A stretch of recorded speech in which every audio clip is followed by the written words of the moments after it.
Hello everyone, welcome to Dorothychiapiano, where I talk about all things piano teaching and piano learning.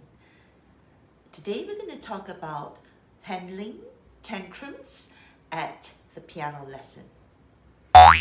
If you have taught piano for a few years now, and I've taught for the past 30 years, I've had my share of students throwing tantrums at the piano lesson. And just recently, at the last lesson, there was a young student, a boy of about 5 years old, and when he was made to play scales at the lesson, he threw a tantrum. Basically, he kicked up a big fuss with his legs flapping in the air and showing that he was upset and did not want to play the scales. So, piano teachers, how do we deal with tantrums at the piano lesson? They are disruptive, and sometimes it leaves us confused. The lesson could be going well at 1 minute to go, and then a turn of event caused the child to break up in a tantrum. So, how do we handle this? Number one, stop the lesson and find out from the child.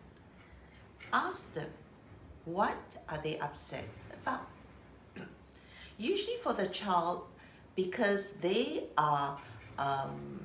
feel that they are at the mercy of the piano teacher at the lesson, especially if you are the only adult in the room.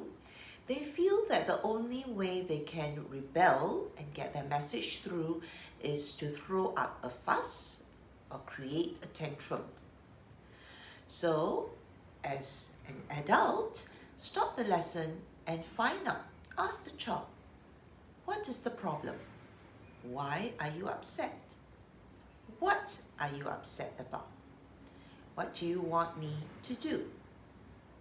So back to that child that said, that threw a tantrum recently. Well, he told me, you are confusing me. All right, and that was because he didn't know the fingering to the scale, so all the fingering was wrong.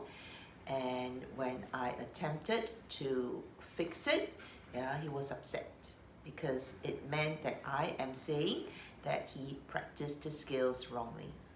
So once you understood the matter, it really is rebuilding that trust and using that moment to build a relationship with a child. So the few things that you can do, be firm. All right, be firm. Do not give the message that just because the child threw a tantrum, then the adult has to listen to the child. Do not shift the power to the child, because once the child discovers that they can get away with one tantrum, you're correct. Every time they don't want to do something, or they are angry with you, or they are upset about the situation, they will resort to the same tantrum. So be firm. Talk to them and establish eye-to-eye contact, okay, in a firm but soothing tone of voice. That means drop your tone maybe down 1 or 2 pitch, slow down the tempo of your speech. Talk to the child to reassure the child, to make them feel safe to express what is upsetting them. Once they know that they can express their thoughts in front of you, then and help them to verbalize their emotions, then this tantrum will stop, because they know that they cannot get away with it at the piano lesson. Secondly, they feel that they can trust you to verbalize what they are unhappy on. And thirdly, the teacher and the student can work on a solution together. So with that particular child, once again, that had a problem with scales, we wrote down the fingering. So I made him write down, and all it is once he understood the fingering, he was able to play the scale successfully. So let me retract.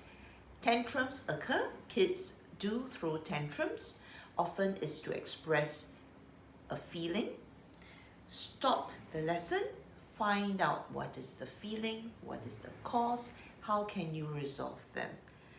Always show that you are in charge. Do not let the tantrum turn the situation, the power struggle around, because if you give in to the tantrum, then the child will always resort to a tantrum to get what they want. So I hope this has been helpful. Do like and subscribe and share this video, and see you next week at my next video. Bye bye.